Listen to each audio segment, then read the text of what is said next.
So today we're going to be talking about this little Temu tent right here. As you can see, I have my RBM hexagon tent peeking out back there. I was just doing some testing on the Pecron portable power station. That thing is awesome. Make sure you check out that video if you're looking for some power for your campsite. But this is the tent we're going to be talking about today. This is a Temu tent. Now, I bought this tent for two reasons. Number one, I've been doing a lot of camping in the cold, the wet, the snow, and I wanted to make like kind of a mud room, if you will, where I could step into a tent that was just a cheap tent that I didn't care if it got messed up, kick off my shoes, maybe use it as a bathroom, an overflow room or something, before I actually step into the tent onto my expensive carpet. Plus, I tested out one of those like 5x5 little pop-up bathroom tents, and that thing was pretty much gone with the wind. It was a piece of crap.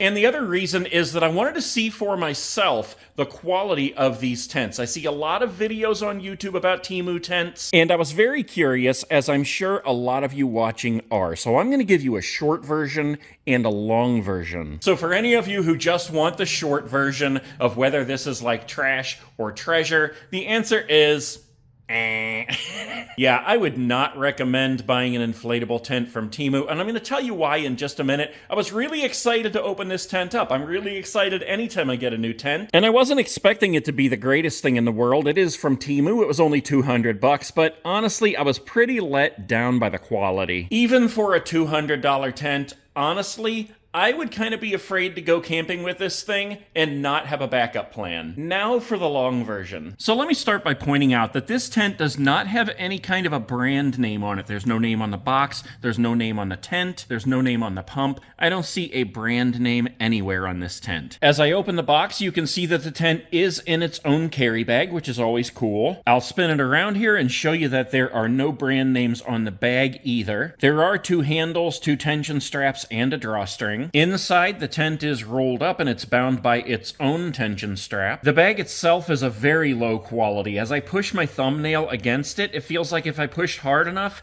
my thumb would go straight through the bag. We can take off the strap, open it up, and you can see that there is a hand pump in there. It's very light compared to other hand pumps of the same size that I've used. The handle does swivel. It does not have a PSI gauge on the top, and honestly, when I pull it out and push it back in, it feels pretty flimsy.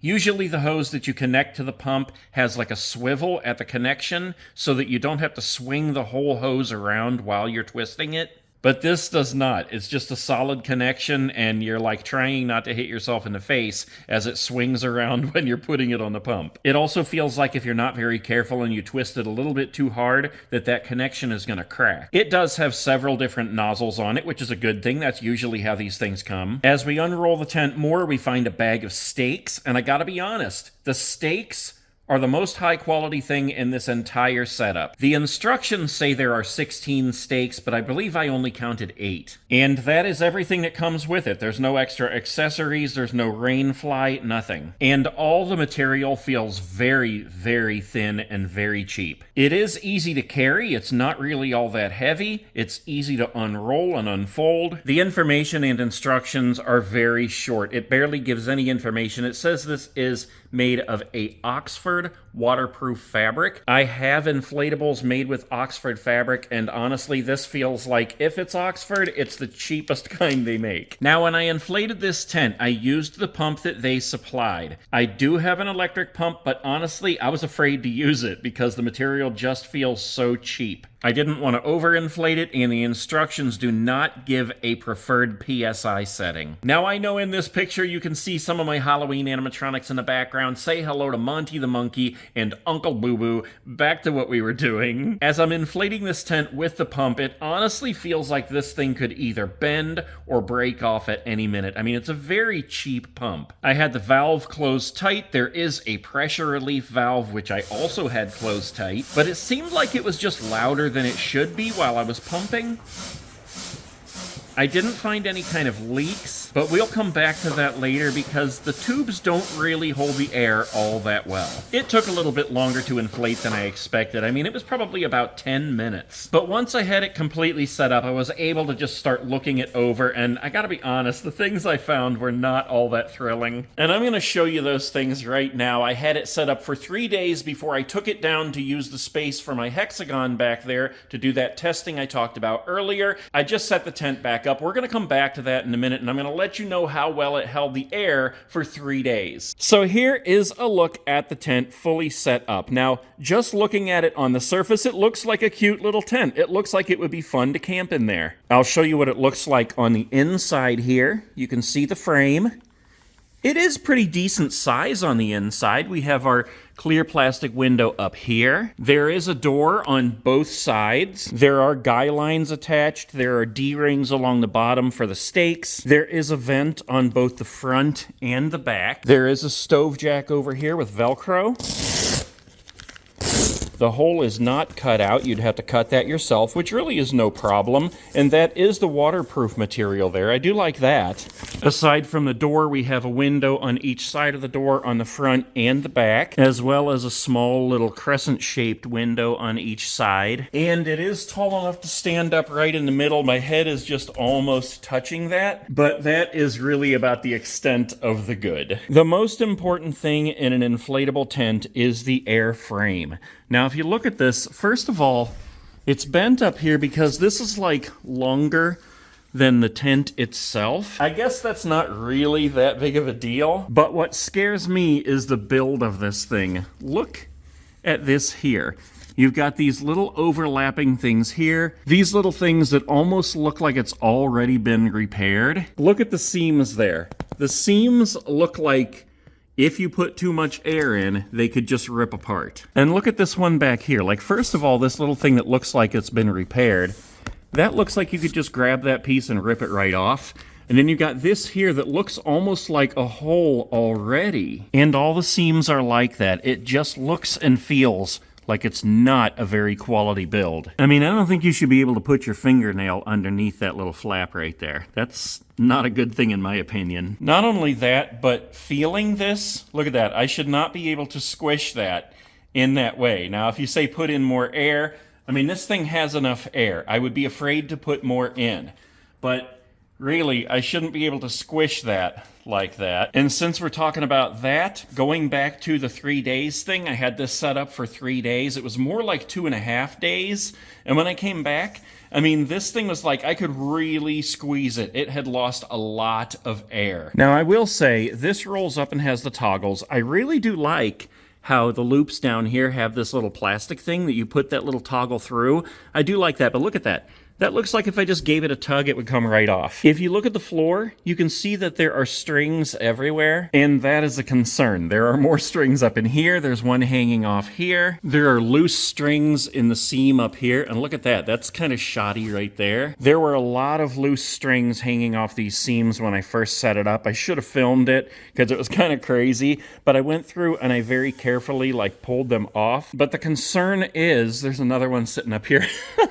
The concern is that if there's strings hanging off here and you pull them off, is that going to start unraveling at some point? Speaking of the seams, this is supposed to be a waterproof tent, which it probably is. I mean, it feels like the material, water would just roll down off of it, but I don't see any kind of waterproofing around any of the seams here at all. Usually there is a separate waterproofing glue that you can tell was used on seams, and I don't see any of that on this tent. Going back to the durability of it for a minute, I mean, look at this. If I just push on this, it's already bending and going down. I'm not saying it's losing air pressure already. I'm saying this is the extent of the air pressure in this tent. This thing should not bend with that little of a push. Yeah, look at this. Here's a big loose string here.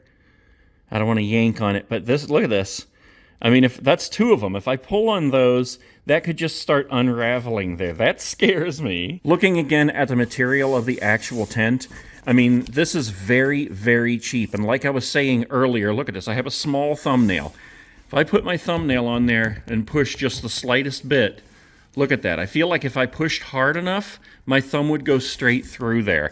That is a lower quality for the fabric of the entire tent than you find just in a regular rain fly. And I get it. The tent's only $200, but that's $200. I really do not like tents that use fiberglass poles, but I think I would prefer one of those over this, because at least those poles won't deflate on you in the middle of your camping trip. And like I said in the beginning, I wouldn't trust taking this out for a camping trip unless I had a backup plan, like a second tent in the back of my car. Now, what I do think this would be good for is, like I said in the beginning, I bought it to use it as some kind of a mudroom or a bathroom, just a separate little cheap tent to have from my main tent. The floor in here is very, very low quality material, but I do believe that it would be waterproof. It is a bathtub floor. It comes up on the edges about 5 inches. And there is plenty of room in this little tent that you could use it as that mudroom or a bathroom or overflow and storage while you're on your camping trip, so you're not tripping over it